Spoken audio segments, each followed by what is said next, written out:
Medyo pumapatak siya. Ayan. Hey guys, welcome back sa ating vlog. Good morning, good afternoon, good evening, saan man kayo sa mundo. Ngayon, nasa labas kami, kasama ko si Sebastian and ang aking asawa. Ngayon kasi is PT day ni Sebastian. So andito kami ngayon sa Child Development Hospital. So yung appointment niya is 1 PM. Anong oras na ba? 12:46. So may time pa naman kami. Andito na kami ngayon sa parking. Kaso medyo umi-snow at medyo maputik ang kalsada ngayon. So ayun. Sebastian, di ko alam kung gising. Si Mrs. binaba na yung yung trolley niya. So nag-i-snow siya, guys. And ayan, tingnan natin, labas ako. Wait lang. So ayan guys, puting-puti na naman po ang kapaligiran dito sa Calgary. Nag-i-snow pa. So ayan yung hospital pupuntahan namin. So ito ang sitwasyon ng dadaanan natin. Medyo madulas to. Si Sebastian, naka-winter tire naman ata. Hindi pa naka-winter tire si Sebastian. So ayan, balot na balot siya, naka-winter jacket siya, pati itong tas lagyan pa siya namin ito. Ayan, habang bumabiyahe kami, hindi naman siya talaga umuulan. Ngayon pagdating namin dito sa parking, nag-start ng pumatak. So not sure kung nakikita nyo. Na mo na? Oo. Close mo na. Lock na yan. Double check lang. So malamig na naman. Ayan siya. Yung bag mo? Nandiyan na sa likod. Ayan. Bakit di mo ito winter tire? Naka-season lang. Hindi naka-winter tire itong ni Sebastian. Oh my goodness. At kasi natapat pa sa petsang to. ang snow tsaka ang check up nitong bata. Ayan. So bayad muna tayo sa parking para hindi tayo matikitan. Teka lang. Woo! Alright. So ito ng ticket natin. So meron tayong 1 hour. Oh, lamig. Sakit sa kamay. Ayan na sila. Mag-in ako. Grabe ang Calgary. Orang Alberta. Matindi sa snow.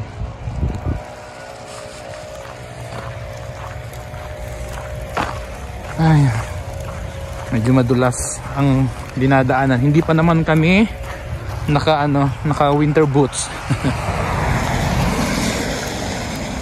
Yan.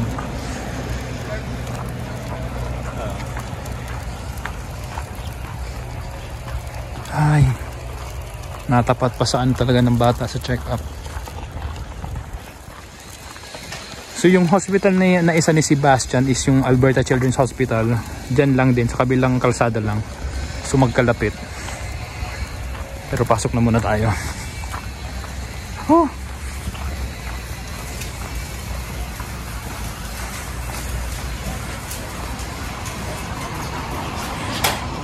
Naiihi na rin ako. Thank you Lord. Ito na kami. Ayan, so dito na kami sa loob ngayon. Medyo na dito sa loob, medyo mainit-init na. So ito yung hospital. So second floor pa kami. Ayan. So PT day ngayon ni Sebastian. So i-check yung mga extremities niya, yung mga improvement, yung last month na assignment sa asawa ko, kung anong kailangan i-improve ni Sebastian. So ngayon yung gagawin. Okay? So ayan yung yung directory nila dito sa building. Ayan. Tapos na ang appointment ni Sebastian. So medyo medyo pagod tong bata kasi iyak siya ng iyak. Siguro dahil antok siya. Nagawa naman niya yung mga pinapagawa sa kanya, pero yun nga lang, iyak siya ng iyak. Pero good thing naman is may mga galaw siya na naging okay, sabi ng nurse, na pinakita naman niya kahit iyak siya ng iyak or antok siguro tong bata Ngayon sigurado tulog yan pagbiyahe namin pa uwi. So babalik kami rito after a month or after 4 weeks siguro. Pero lilipat na sila dun sa sa Alberta Children's Hospital. So mas malaking building. So yun ang yun ang appointment ni Sebastian ngayon. Napagod siya pero so far so good naman, sabi ng nurse niya. So good job anak, good job Sebastian. Temperature sa labas ata minus 10 na ata. Makulimlim. Maano pa rin itong yung labas. Ayan, makikita nyo. So uwi na kami habang maaga pa. Okay na yun si Sebastian, me? Ha? Okay. So yun lang naman guys, yun lang muna yung vlog natin ngayong araw na to. So check up ng bata. Hindi kasi pwedeng mag-video sa loob bawal. So uwi na kami and yan, yun na lang muna. Alright guys, dumaan muna kami dito sa Tim Hortons, malapit na to sa bahay.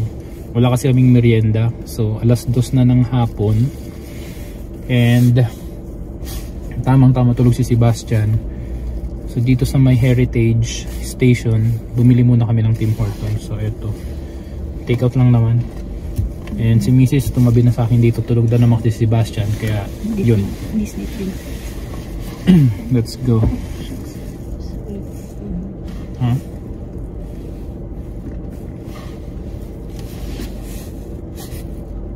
Uwi na kami. Mag-seatbelt ka na? Yes. Yes, please.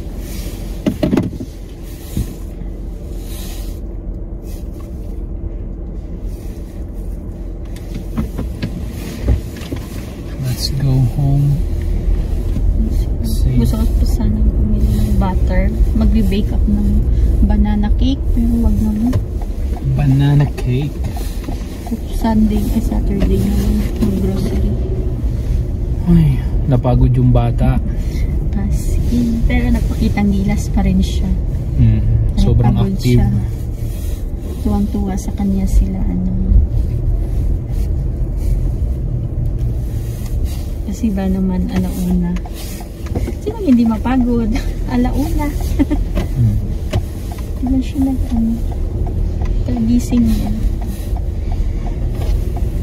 Time to go. Grabe ang panahon dito. Sobrang daming snow. Kanina nagpumapatak pero ngayon wala na, no?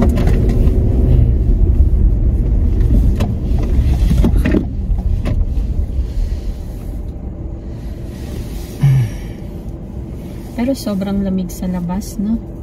Malamig sa labas. Kanina nga masakit sa kamay Ayo. Kalimutan ko pa yung gloves. Ay, nandito yung gloves. Hindi ko dinala. Hindi mo dinala. Na-underestimate ko yung yung lamig sa labas. Grabe ang weather. Pero feeling ko meron pa itong ilalamig or wala na. Magsispring na. Hindi, may snow pa sa sa Sunday. Nasa forecast na naman, meron na namang snow.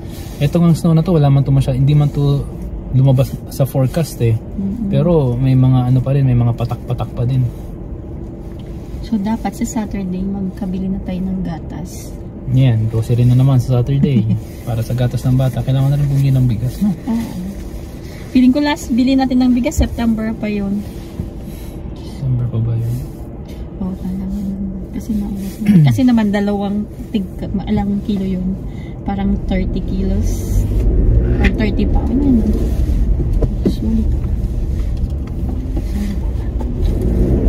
Si Uncle. Bigayan. Ito na kami sa bahay. Kung pwede sana malayo-layo pang biyahe kasi tulog man ng bata. Kaso hindi pwede. Nagpangit ang kalsada, madumi. Malamig, ang lamig din. Hindi pwede, alam ko na kung bakit hindi pwede tayo umalis. Mapunta sa mall, mag-walking. Pwede naman, alas 5 pa yung laro. 5:30 may laro. Ang kaso wala, mapapagastos lang doon. Ay, huwag na. Gagastos lang, tipid-tipid muna. Kasi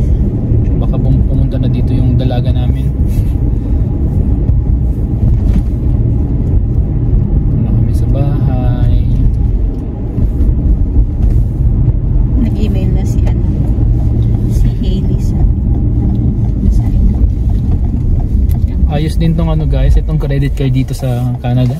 Pag wala ka ng pera, i-increase ng credit limit mo. Matindi. Ibabaon ka rin talaga sa utang ng Canada. Ibabaon ka rin sa utang nitong Canada talaga.